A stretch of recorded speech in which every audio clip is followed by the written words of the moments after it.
Hey guys, स्वागत है हमारे YouTube channel best of education में। आज मैं लेकर आया हिंदी व्याकरण का शब्द विचार। इसके पहले वाले वीडियो में हम बताए थे वर्ण विचार के बारे में। जो लोग वर्ण विचार वाला वीडियो नहीं देखे हैं तो डिस्क्रिप्शन में उसका लिंक दे दिए हैं, उस लिंक को पे क्लिक करें, उस वीडियो को देखें और वर्ण विचार को कंप्लीट करें।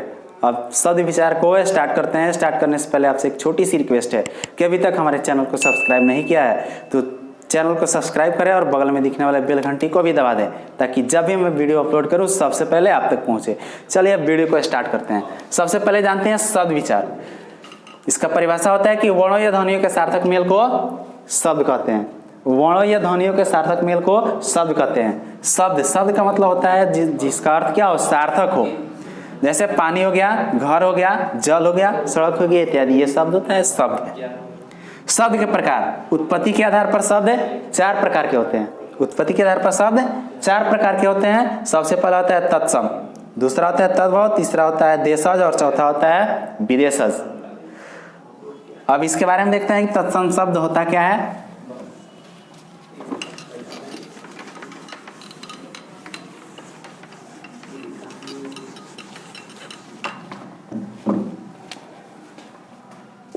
सबसे पहले देखते हैं तत्सम।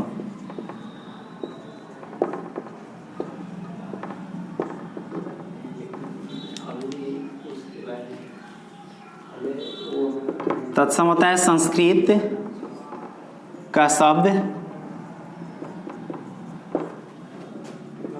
ज्यों का त्यों हिंदी में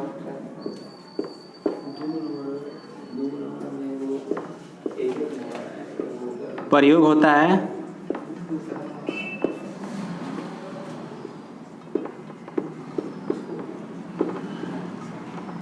वह तत्सम कहलाता है।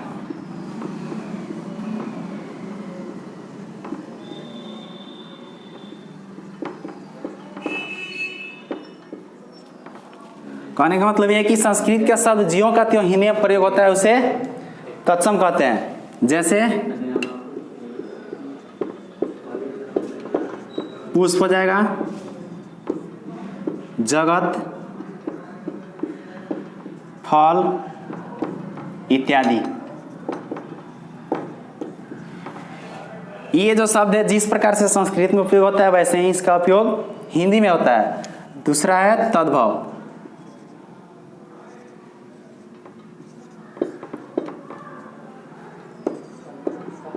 तद्भव शब्द यह होता है कि हिंदी में संस्कृत के बिगड़े रूप को तद्भव कहते हैं। हिंदी में संस्कृत के बिगड़े रूप को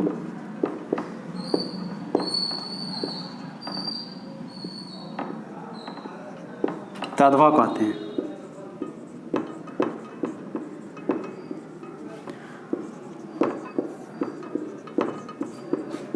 हिंदी में संस्कृत के बिगड़े रूप को तद्भव कहते हैं। जैसे शब्द होता है कर्पूर जिसको हम लोग कपूर कहते हैं। शब्द होता है कुब्ज जिसको हम लोग कुबड़ा कहते हैं। तो ये वाला जो शब्द है ये तद्भव शब्द है, कपूर और कुबड़ा ये तद्भव शब्द है। तीसरा होता है देशज। देशज शब्द इसका परिभाषा होता है देश की बोलचाल की भाषा को देशज कहते हैं।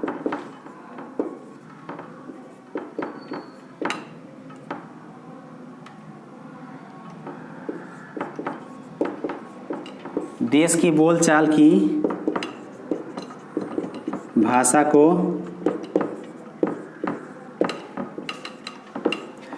देशज कहते हैं।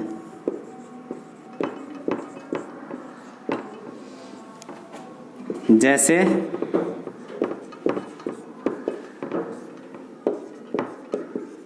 पगड़ी, डिबिया,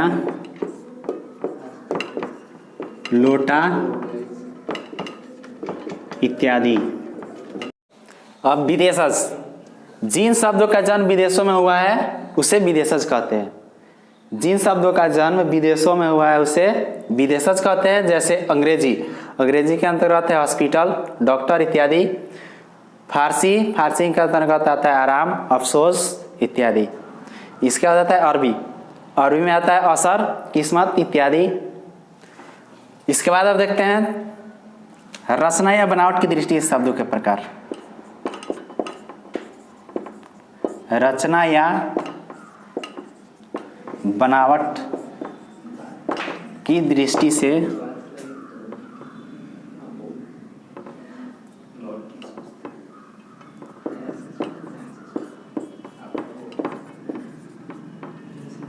शब्द के प्रकार। तो रचना या बनावट की दृष्टि से शब्द तीन प्रकार के होते हैं। रचना या बनावट की दृष्टि से शब्द तीन प्रकार के होते हैं। पहला होता है रूढ़ शब्द, दूसरा होता है यौगिक शब्द, और तीसरा होता है योगरूढ़ शब्द।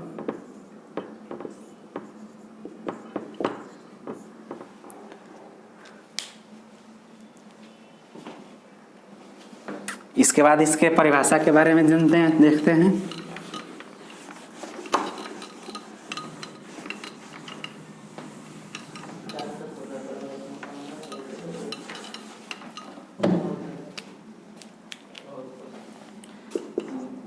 सबसे पहले रूढ़ शब्द।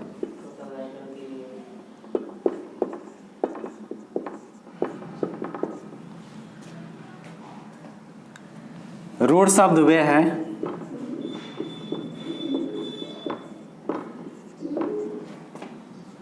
जिनके खंड करने पर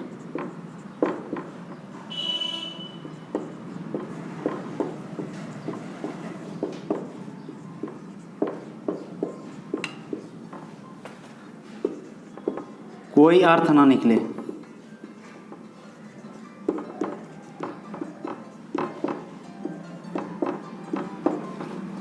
जैसे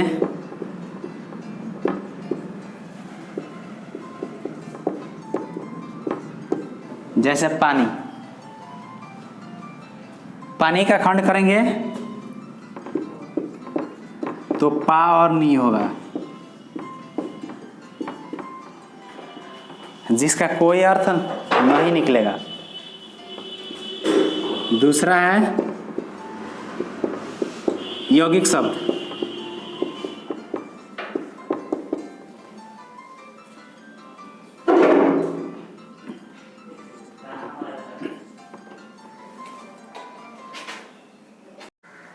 यौगिक शब्द वैसे शब्द जो सभी वैसे शब्द जो दूसरे शब्दों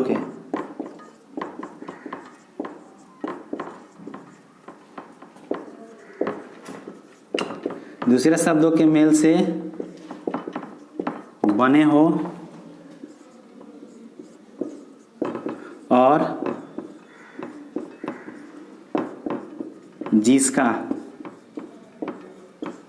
सभी खंड सार्थक हो।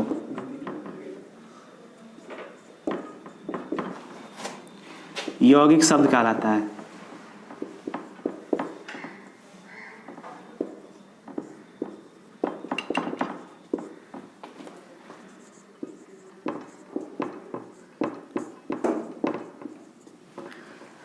यौगिक शब्द वैसे शब्द जो दूसरे शब्दों के मेल से बने हो और जिनका सभी शब्द सार्थक हो, यौगिक शब्द कहलाता है। जैसे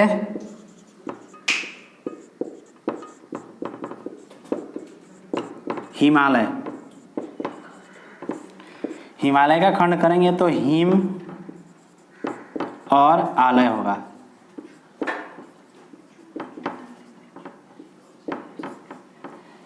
हिम का मतलब बर्फ होता है और आलय का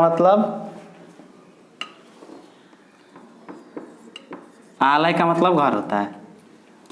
उसी प्रकार घुड़सवार, इसका खंड करेंगे घोड़ा और सवार होगा।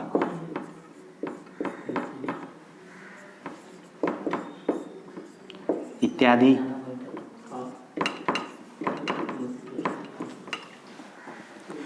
यानी इसका खंड करने पे इसका सार्थक अर्थ निकल रहा है। हिमालय कहने पे हिम और आलय होता है, तो हिम का मतलब बर्फ होता है और आलय का मतलब घर होता है। उसी प्रकार घुड़सवार है, इसका खंड करने पे घोड़ा और सवार होता है, तो घोड़ा और सवार जो सवारी करने वाला होता है, इत्यादि। तीसरा है होता है योगरूढ़ शब्द।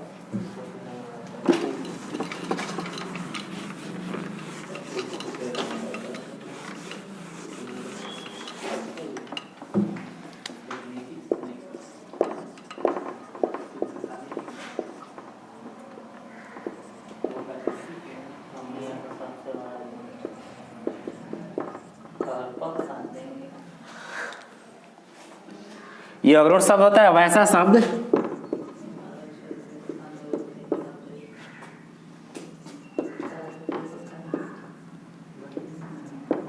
जो अपने अर्थ को छोड़कर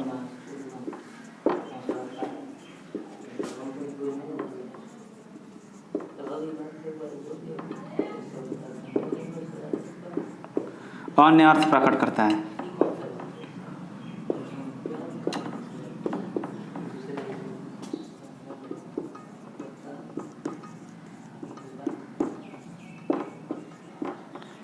योगरूढ़ शब्द कहलाता है।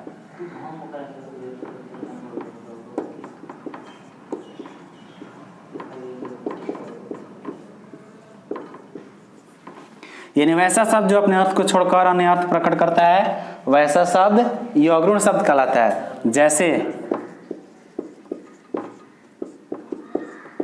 चक्रपाणी, अर्थात चक्रपाणी का अर्थ होता है विष्णु जी।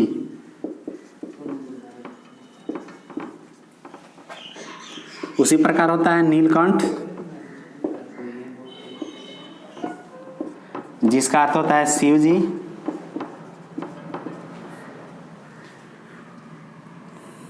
गजानन होता है, जिसका अर्थ होता है गणेश जी। दशानन होता है, जिसका अर्थ होता है रावण।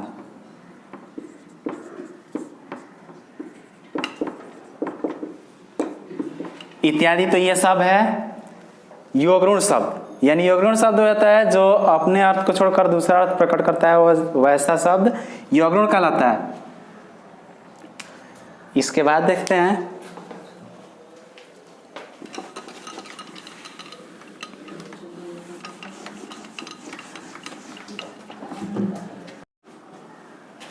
रूपांतर की दृष्टि शब्द के प्रकार। रूपांतर की दृष्टि शब्द दो प्रकार के होते हैं। पहला होता है विकारी शब्द, दूसरा होता है अविकारी शब्द। विकारी शब्द वे हैं जिनके रूप लिंग, वचन, कारक और पुरुष के अनुसार बदलते हैं। और विकारी शब्द होता है चार होता है। पहला होता है संज्ञा, दूसरा सर्वनाम, तीसरा विशेषण, चौथा होता है क्रिया। इसके बाद है अविकारी शब्द। अविकारी शब्द वे हैं जिनके रूप नहीं बदलते हैं। अविकारी शब्द वे हैं जिनके रूप नहीं बदलते हैं। अविकारी शब्द भी चार है। इसमें है पहला क्रिया विशेषण, दूसरा है संबंधवाचक, तीसरा है समुच्चयवाचक, चौथा है विषमयादि बोधक। इस प्रकार विकारी और अविकारी शब्द को एक साथ रखने पर इसके 8 भेद होते हैं। आशा करता हूँ ये वीडियो आप लोग को अच्छा लगा हो। अगर अच्छा लगा हो तो वीडियो को लाइक करें, कमेंट करें, चैनल को सब्सक्राइब करें और अधिक से अधिक हमारे वीडियो को शेयर करें। धन्यवाद।